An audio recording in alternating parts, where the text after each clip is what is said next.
महाराष्ट्र अनलिमिटेडच्या सुरुवातीला राजकीय वर्तुळातून एक मोठी बातमी येते पाहूयात। शरद पवारांच्या मेळाव्यात पदाधिकाऱ्यांनी आणि कार्यकर्त्यांनी जाऊ नये म्हणून धमकी दिल्याचा आरोप केला जातोय। याचा समाचार शरद पवारांनी लोणावळ्यातल्या सभेत घेतला। मला शरद पवार म्हणतात हे लक्षात असू द्या, माझ्या वाटेला गेलात तर मी कोणाला सोडत नाही असं म्हणत शरद पवार यांनी सुनील शेळकेंवरती निशाणा साधला। तर सुनील शेळके, तू आमदार कुणामुळे झाला? तुझ्या सभेला कोण आलं होतं? पक्षाचा अध्यक्ष कोण होतं? तुझ्या त्या अर्जावरती माझी सही आहे हे लक्षात ठेव, अशा शब्दात पवारांनी सुनील शेळकेंवरती घणाघात केला।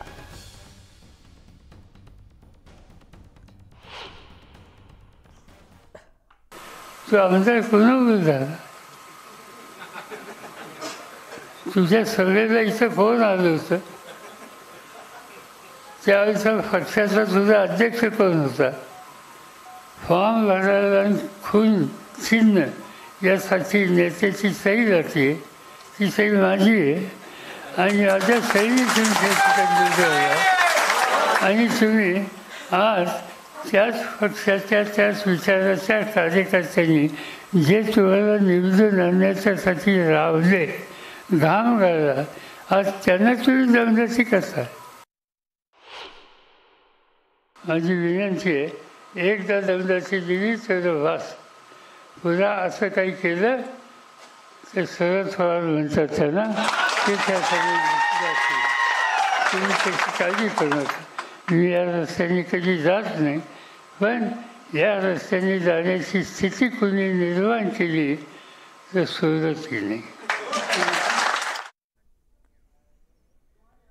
या संदर्भात आमदार सुनील शेळके यांच्याशी आम्ही थोड्या वेळापूर्वी फोनवरून बातचीत केली होती, ते काय म्हणाले ते ऐकूयात।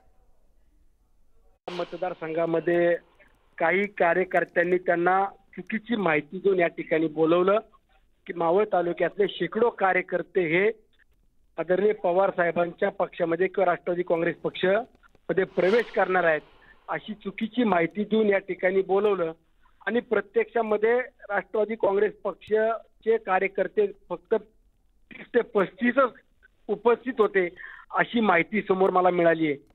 आणि शिवसेना, उद्धवसाहेब ठाकरे, काँग्रेस, इतर पक्षातले मिळून साधारणतः 150 ते 200 लोकच त्या मेळाव्याला उपस्थित होते। आणि म्हणून ज्यांनी आयोजन केलं त्या आयोजकांनी साहेबांना चुकीच्या पद्धतीने माहिती दिली की या ठिकाणी सुनील शेळकेनं दादागिरी करून कार्यकर्त्यांना धमकावून थांबवलं, अशा पद्धतीनं चुकीच्या माहितीतून साहेबांनी ते वक्तव्य केलं असावं। हा छत्रपती शिवाजी महाराजांचा मावळ्यांचा तालुका आहे, या ठिकाणी दडपशाही, हुकुमशाही चालत नाही, तर माणसातला माणूस असला पाहिजे, सुखादुःखात उभा राहणारा माणसाला या ठिकाणी मावळची जनता किंमत देते आणि या मावळ तालुक्याला कुठल्याही प्रकारची दडपशाही, हुकुमशाही, गुंडशाही किंवा झुंडशाही देखील चालत नाही। हेच आजच्या कार्यक्रमातून साहेबांना माहिती मिळाली नसावी असं मला वाटतं।